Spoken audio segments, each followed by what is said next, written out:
I'm Jen Taylor Skinner, and this is the Electorette. Recently, a story made headlines after users discovered that they could use Grok, and Grok is the AI system that's embedded into X. They used it to virtually undress women and girls.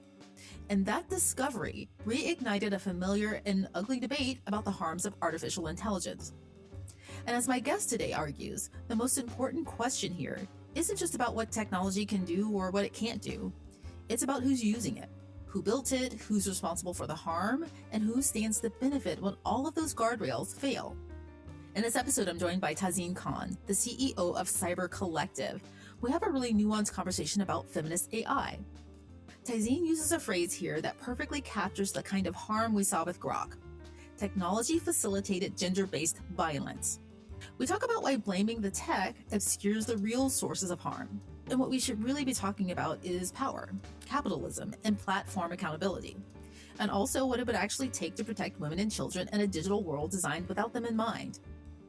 So without further ado, here is my conversation with Tazin Khan. Tazin Khan, thank you for joining me. Thank you so much for having me today. I'm really excited to chat. How are you doing? How are you holding up given everything?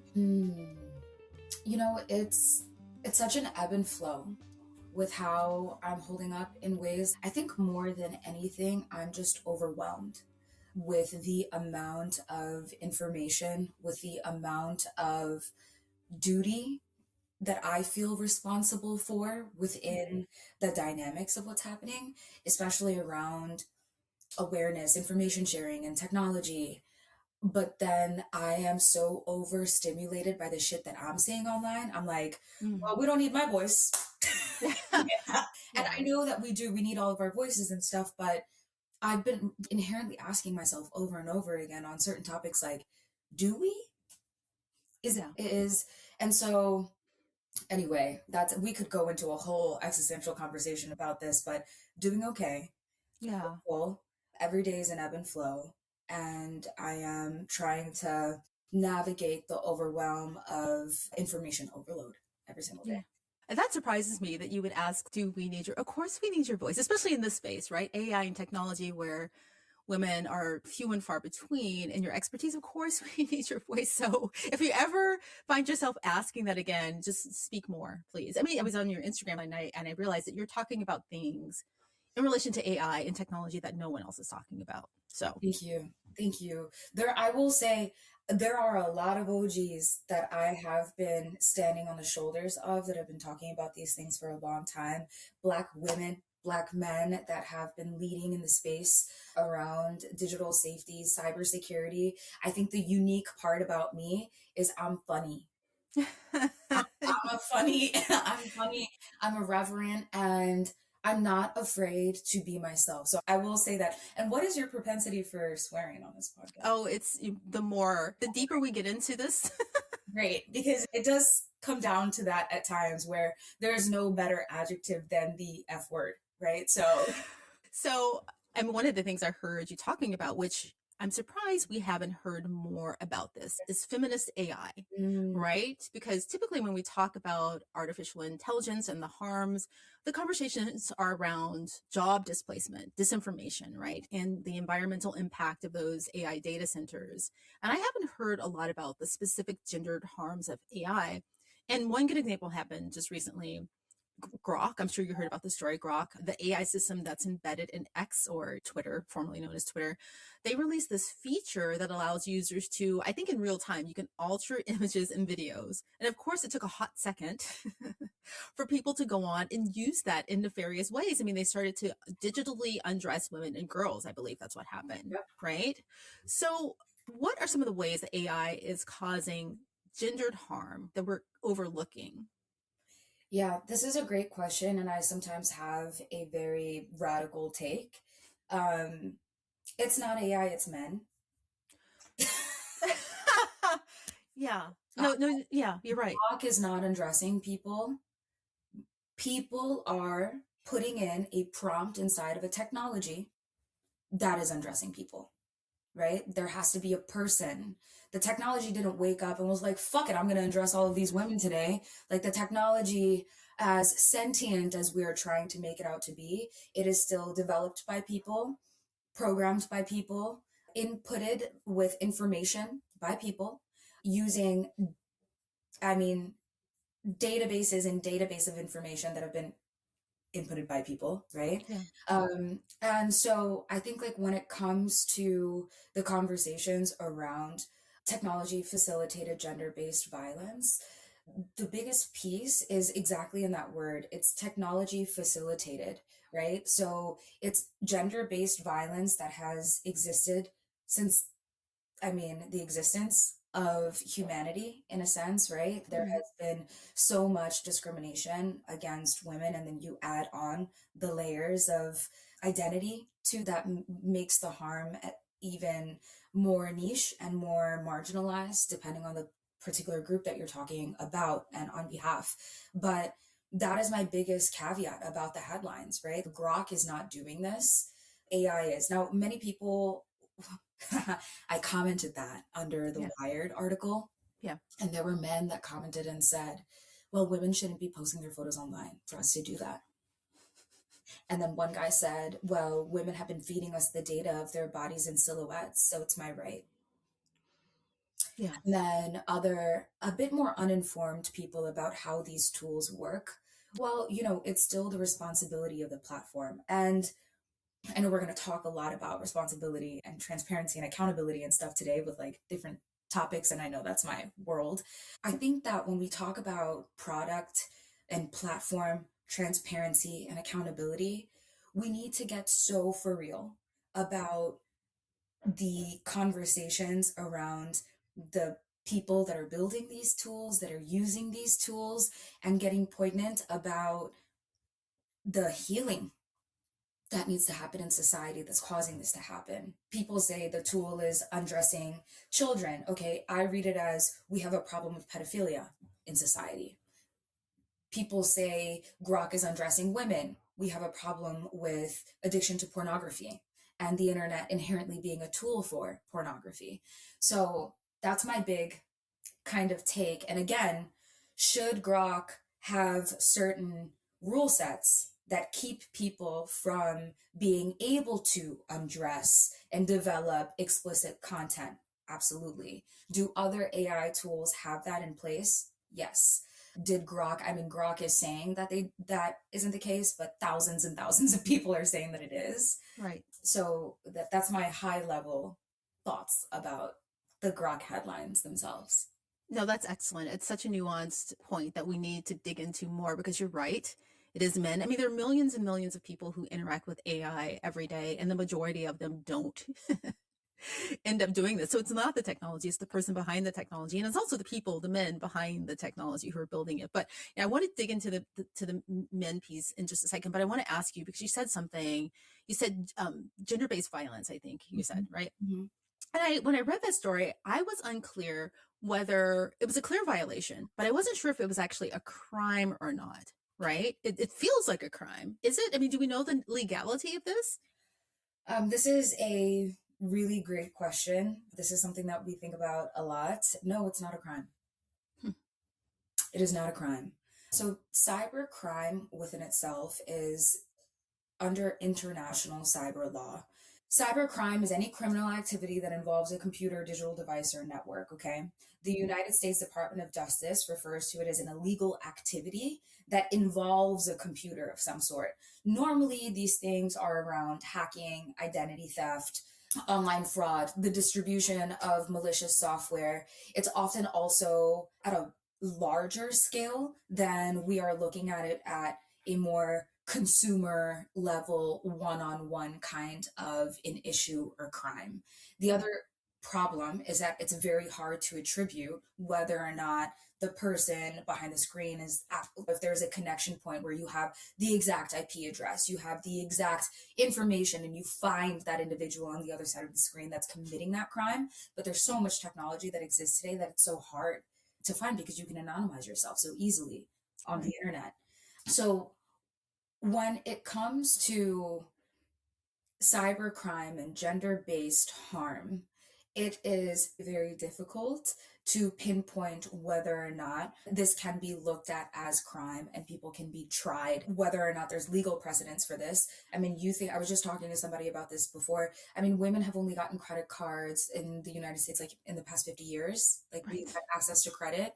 Um, I forget what year this was, but there was a story that I learned in my cyber feminism class where women were, like, up until recently in the past like 50, 75 years, considered the property of a man. And so there's this well-known story of police officers that were called in because there was a commotion in somebody's home. Turns out the husband was killing his wife on the front porch, but the police could not intervene or do anything about it because the wife is considered personal property and the police cannot intervene into personal matters. So I bring that story up because that is the infrastructure that our legal system is built upon today. Right. Has there been a lot of growth? Has there been learning? Have we come a long way since then? Absolutely. I'm not denying that. But there is a lot that, from a cultural perspective, that exists within our police force, within American, particularly law enforcement, that develops a culture that I think does not support or help women when it comes to being doxxed online. I mean, you look at rape cases, right? People are like, oh, what were you wearing? So it's all of that that already exists that is now being expedited through AI and technology. Because I try to remind people that AI, we talk about it like this, like fucking thing, like AI is a tool, Yeah. right? It's a Right. vehicle that we're all in and riding and using. And I think we need to look at it that way so we can put responsibility on other systems and people as well. Right, right, which we do with other devices and tools that we use. I mean, this is probably a terrible example, but a car, right? If someone deliberately ran someone over with a car, you would realize that it wasn't the car just running by itself. It was the person behind the wheel. Exactly. Great, Yeah. great analogy. Yeah. Let's go back to men because, Yes. because there is a really core problem here, and I don't know what that solution is and if it can even be legislated. But nearly all of our major tech companies, they're run by men. And the gender parity piece aside, I mean, that's problematic in that we know that when companies don't have gender parity, it introduces all sorts of problems. But that issue aside, the tech companies that have the most control, the concentrated power and the concentrated money, right, are run by really terrible men, right? There are great men out there who could be doing this, men who are technologists, engineers, and computer scientists. Those are not the men who are behind these companies. I mean, we're talking about Grok right now on Twitter and Musk as an example, right? Mark Zuckerberg. I mean, we can go on. For some reason, this power that in this emerging technology, it's concentrated in the hands of the worst men imaginable. And I don't know what to do about that. Yeah, and it goes back to, I'm a big systems thinker by trade, and it's my job to think in systems and ecosystems. And it becomes difficult again because we are, the issue is the men, yes, the people that were put in power. The issue is probably the fact that these men, I mean, well, I think about Jeff Bezos as an example, right? If you think about Jeff Bezos's story, and let's say his platform and his technology wasn't exploitative, and he was a good billionaire. Let's just say, when Jeff Bezos first started Amazon, Jeff Bezos didn't start Amazon. I don't believe. I personally don't believe, like, I'm going to use this tool. I'm going to create this to harm people. I think a lot of these men ended up having or developing a God complex of some sort over time. They likely did not have proper community or Mm-hmm. the people around them to check them. Like, people are not checked enough. So that's one piece of it, is there is an element where this did not begin maliciously necessarily. I can't say that about Facebook. Facebook began as a tool to rate women. So a lot Mm-hmm. of people say they didn't start maliciously. I'm like, kiss my ass. Okay. Uh, Right. but Jeff Bezos was selling books online, right? Google, I mean, it was, when you think of it as this innovation, I mean, it changed the world. It gave us so much access and knowledge and value. And what happened, I believe, in addition to this innovation taking over, none of these people, I know for a fact, anticipated what was going to happen. And once the can of worms was open, that power that they received, the way that it became embedded into our framework in society, the way it aided and embedded capitalism, it aided, and I think we can honestly stop it right there because capitalism really covers all of the other isms and the issues that, you know, environment, marginalized people, exploitation, etc. And so, again, men, yes, the US was also built on genocide. The US was built on predatory frameworks.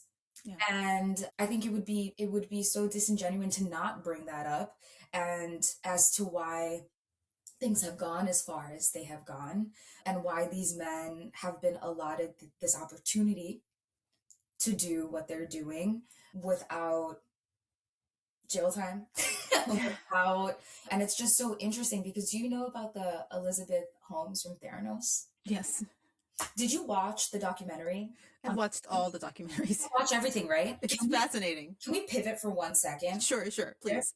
Because I think it has a really interesting connection to all of this as far as men, women, technology facilitated violence, and the power that these companies at B hold and their private equity firms behind them, etc. Elizabeth Theranos was an 18-year-old girl that had an idea. Yeah. Which means if she had that idea at 18, she probably started working on it, thinking about it when she was 16, 17. And then at 18, things started to move. She was groomed by an older man.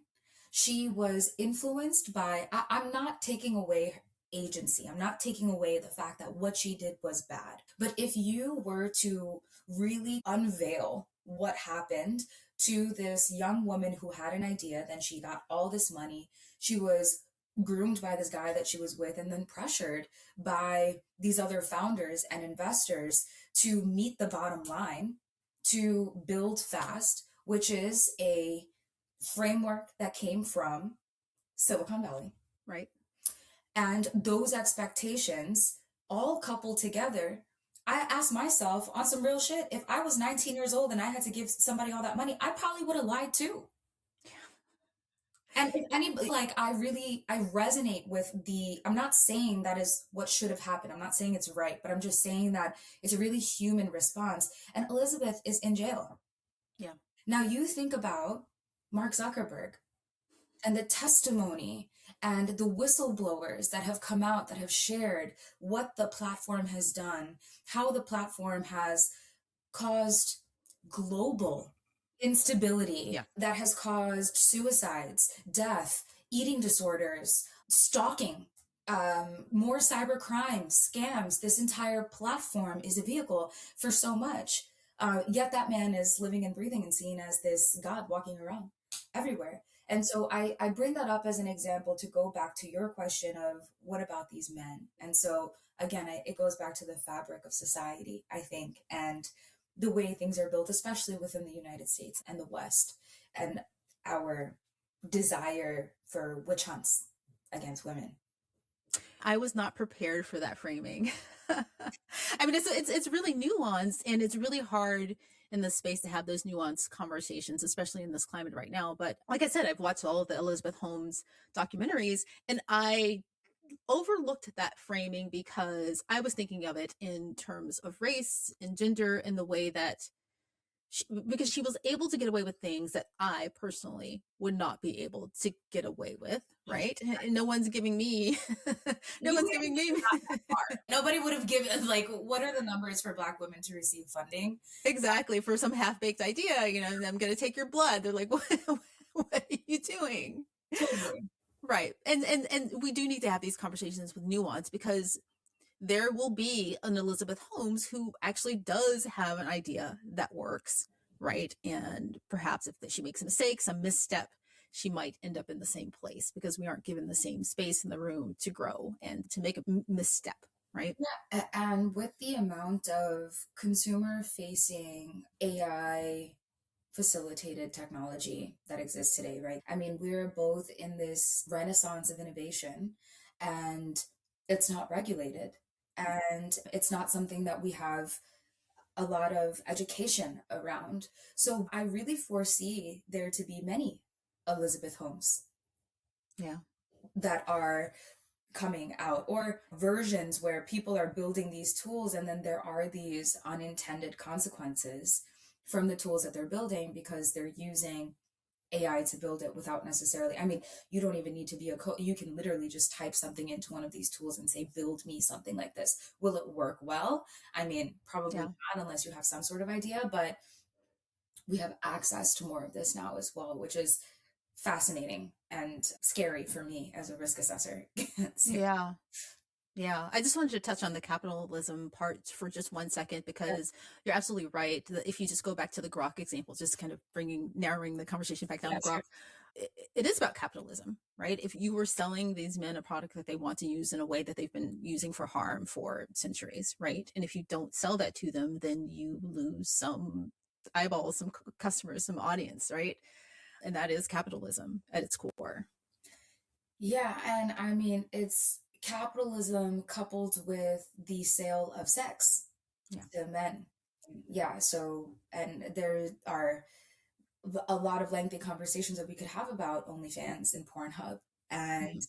what that means for society and just in general, like why these AI tools. I mean, you think about one of the first AI robots, the one of the first most human-like AI robots that have been created. It's a beautiful woman, and you see these men touching her lips and um, mesmerized by her beauty. Why do you think one of the first human like AI robots was built in the form of a woman? Yeah. Yeah. A being with absolutely no agency, right? No, Zero. zero. Yeah. Yeah. Yeah. Interesting.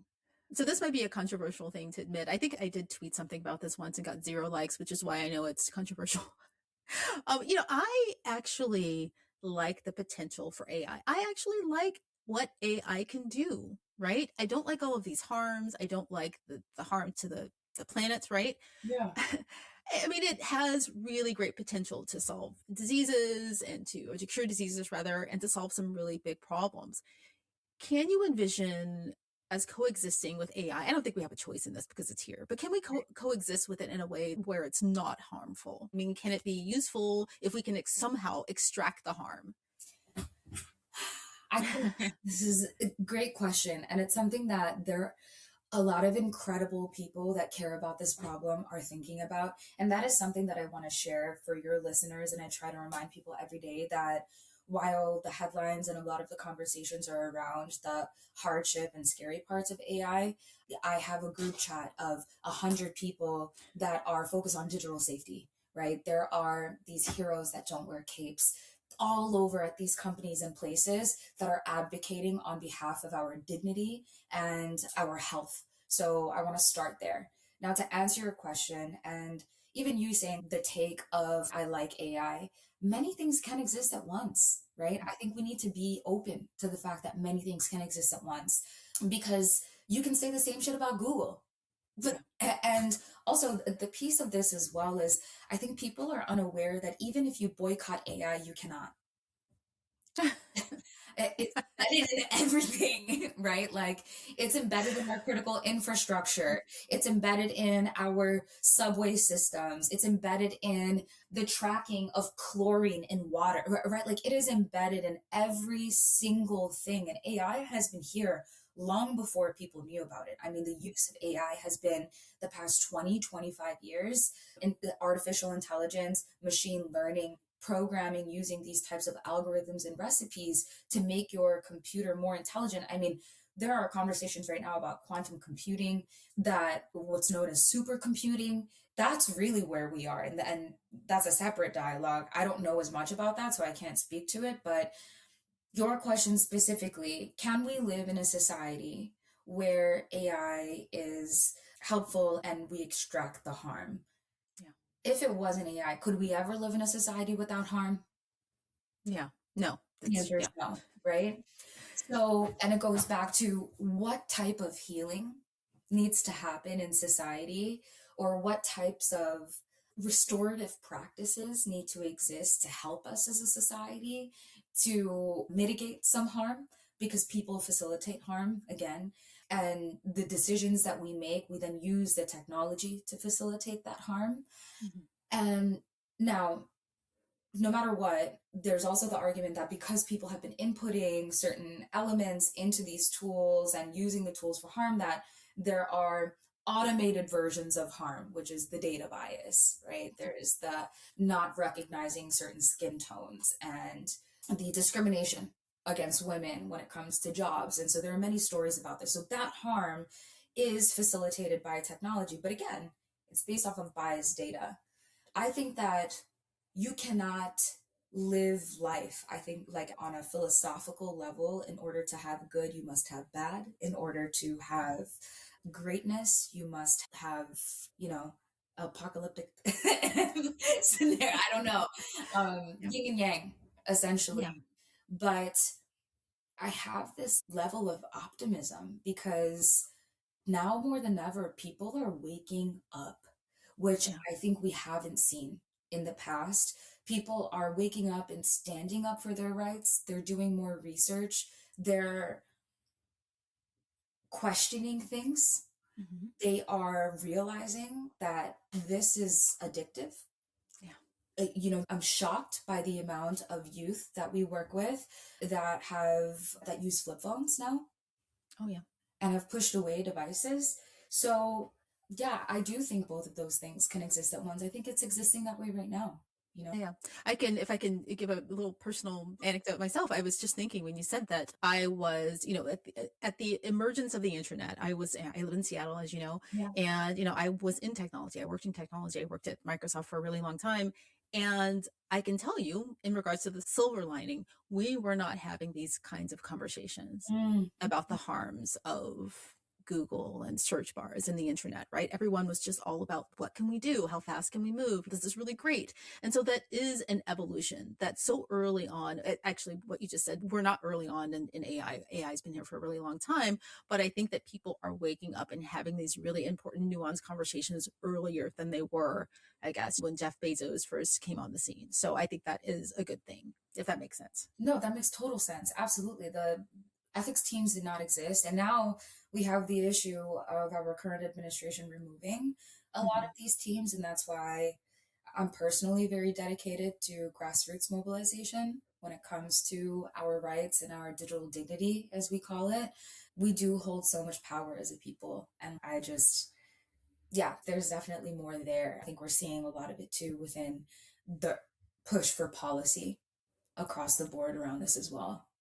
And you mentioned data. So the Yeah. thing is that all of this technology relies on data and it relies on our data. And to collect your data, there has to be some surveillance. And that seems a sticky thing to get around. I mean, let's just take cancer research, for example. That's a way that AI could be used for good, right? To help us faster, more quickly cure cancer.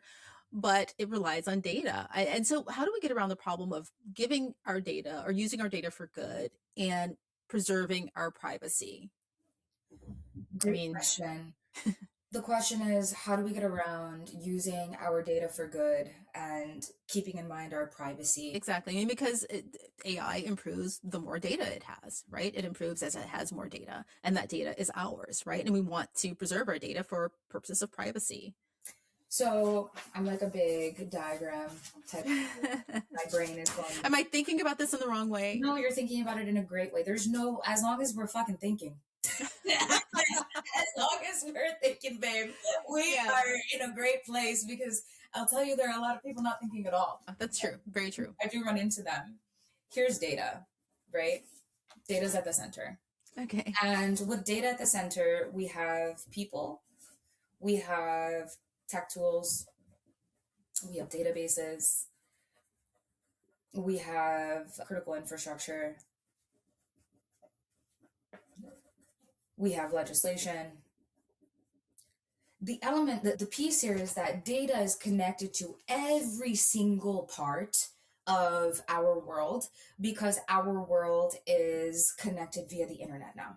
And so when it comes to data for good, there are a lot of micro projects that exist. This isn't going to end up being a long-winded answer, so let me figure out the best way to say this because I know we have a lot of stuff we want to talk about. Data for good is happening at a micro scale.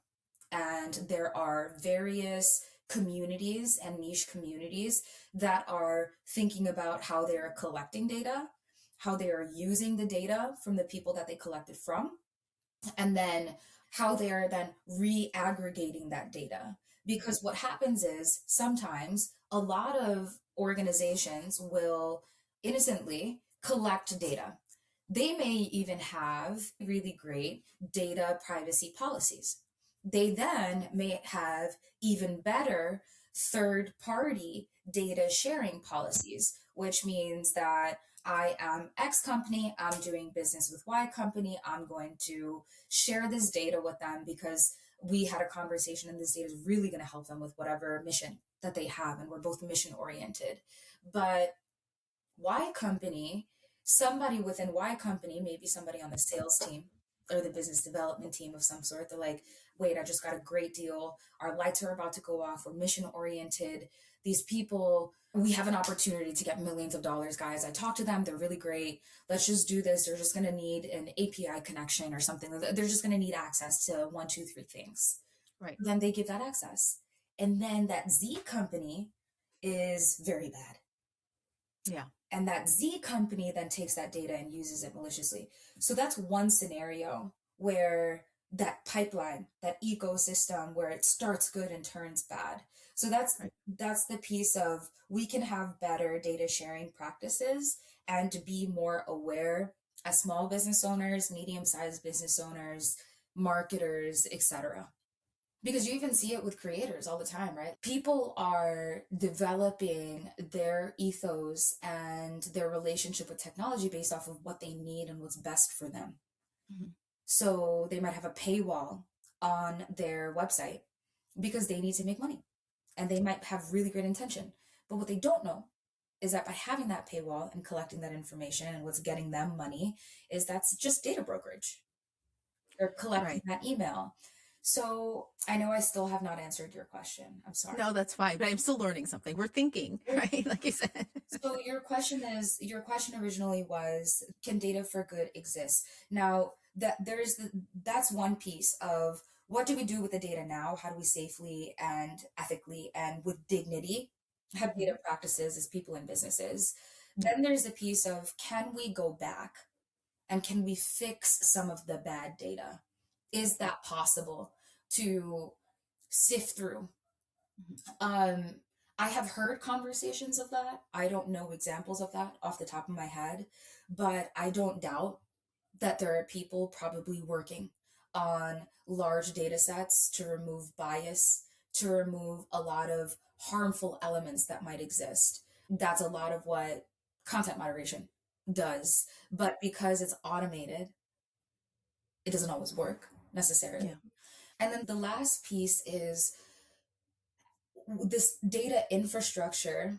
Until we untether it from the ego and capitalism, it will continue, right? Because it's based off of those ugly frameworks that exploit people. And there are these two researchers that I'll share with you. One's name is Dr. Catherine D'Ignazio, and they co-wrote a book about feminist AI. And it's taking a process to sift through data and to be very discerning about the data that you use and collect as researchers. So those are the solutions of how that can happen. And the reason this is such a long-winded answer is because it's such an ecosystem answer, unfortunately. Yeah. Okay, I yield. Okay. My apologies for giving you such a broad question, right? It was a really broad question. So speaking of legislation and in relation to children, right? A lot of the conversations are around protecting kids online in the context of school. A lot of people are considering banning devices from school. And a lot of people have issues with that around censorship. But what we aren't really talking about is the fact that even when kids leave the school environment, they go home and they have access to their devices at home. And I'm not really sure how to solve that problem. Is there really even a problem in relation to that? What's your take? I Again, such a big topic. How all of these topics could be episodes of their own, I feel. Yeah. But that's a really great question. And that's something I think that many leaders and experts in this space are trying to navigate and figure out. Because we've seen this with all types of legislation. I think this is always the case where legislation is pushed, it's implemented, and then what does the actual rollout and integration of that legislation look like? And so let's say that across the United States, devices for students or under the age of 13 is approved. Let's say that's something that we're pushing toward, or that students under or kids under the age of 16 can't have access to social media. Um, Personally, I think that's a great thing.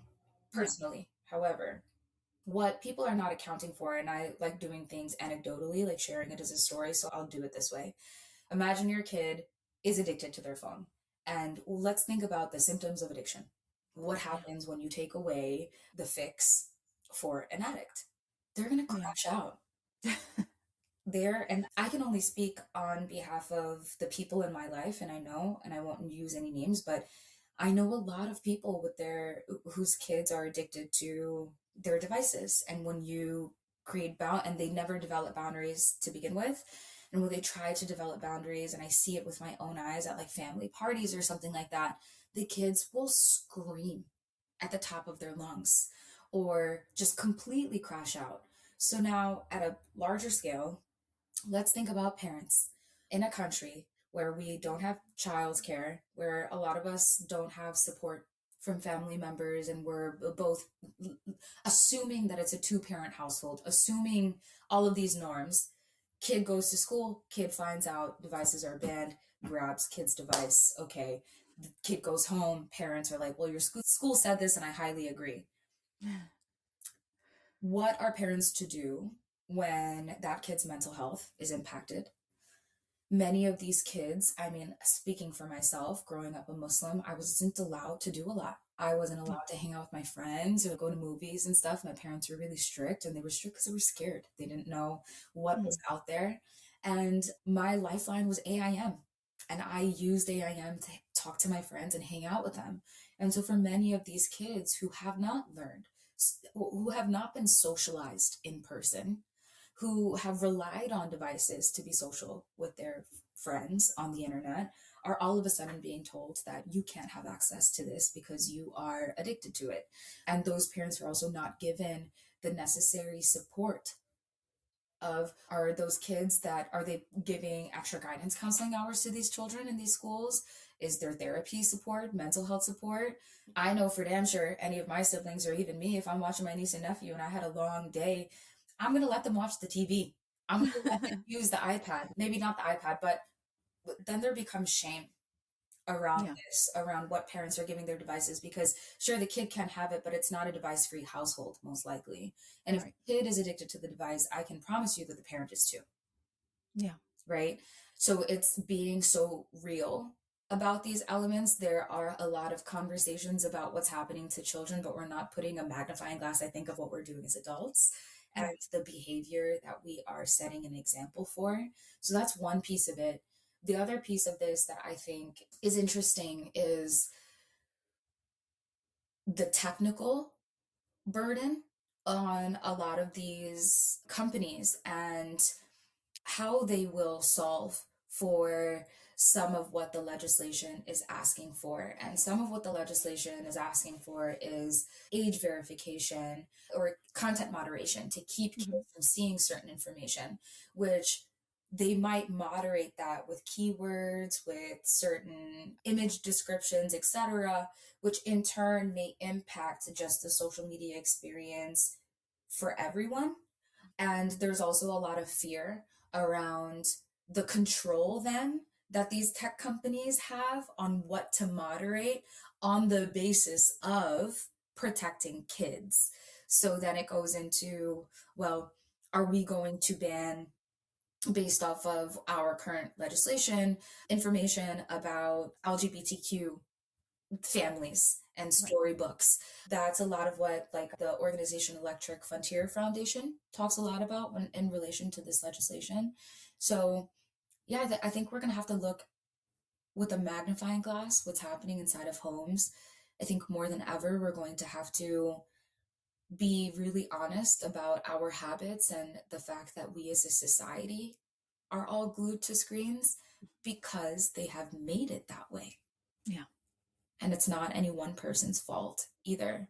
There's a lot there, and I would just advise people to try to keep up with some of this legislation because it will be interesting to see how it impacts us. And I find it fascinating that, like, yes, we're talking about banning devices, but then also, like, in New York itself, there's a $30 million push to put AI into school. So, like, how did that work? Right? I don't know. Yeah. Yeah. I mean, I think overall, just thinking about our conversation, we just have to be in a different place culturally in this country right now, because we're not in a place right now where where anyone's really talking about protecting children from, or women from, gender-based violence or any kind of harm in relation to AI or technology, because we're just trying to survive. And that's a really bad place. I mean, we're not really moving forward on many things. We're not moving forward on climate change. We're we're especially not moving forward in this space. I mean, so that's one thing. But I think that we just can't lose sight of this as a goal once we get past this. I don't even know what to call this moment. Right. We're talking about Greenland, and we should be talking about protecting kids online. So that's just my last thought here. Yeah, and one more thing that I'll add that I find fascinating is there's a lot of dialogue that and research that began around 2020, essentially bringing up screen time is going to be a clear distinction of socioeconomic class divide. Oh. So students and kids and people that have larger screen time are likely to come from lower socioeconomic households. Interesting. As opposed to higher socioeconomic households, it's going to be a point of privilege in a sense of what kids and students and people, because you take a phone away from a kid, you have to replace that simulation, that dopamine, with something. So if you have money and you come from a family of money, you can probably put your kid into an activity. You have support in picking them up and dropping them off to said activity.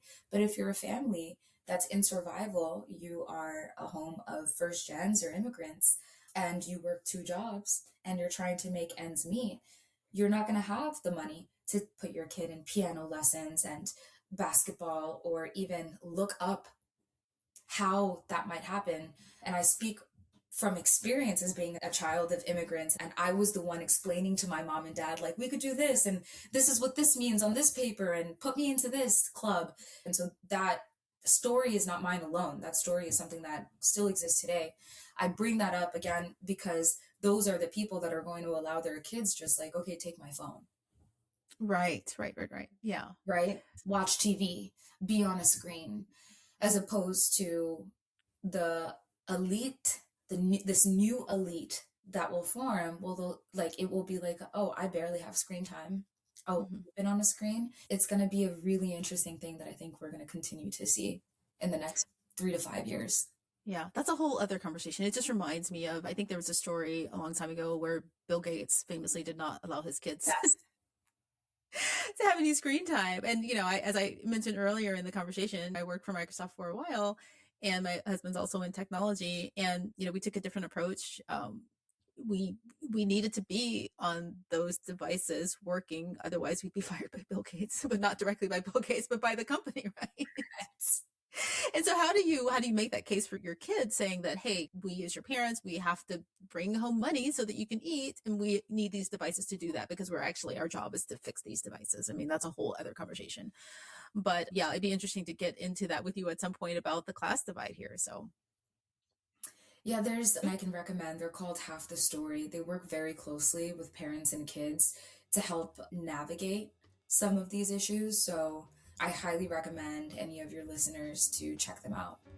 Well, Taz, just thank you so much. I've enjoyed this conversation so much. I have to have you on again. There's so many topics I want to talk to you about, but just thank you. Thank you for all the work that you do. Thank you so much for having me too, Jen. This was awesome. I know we bounced around a little bit, but I hope this is helpful to your listeners.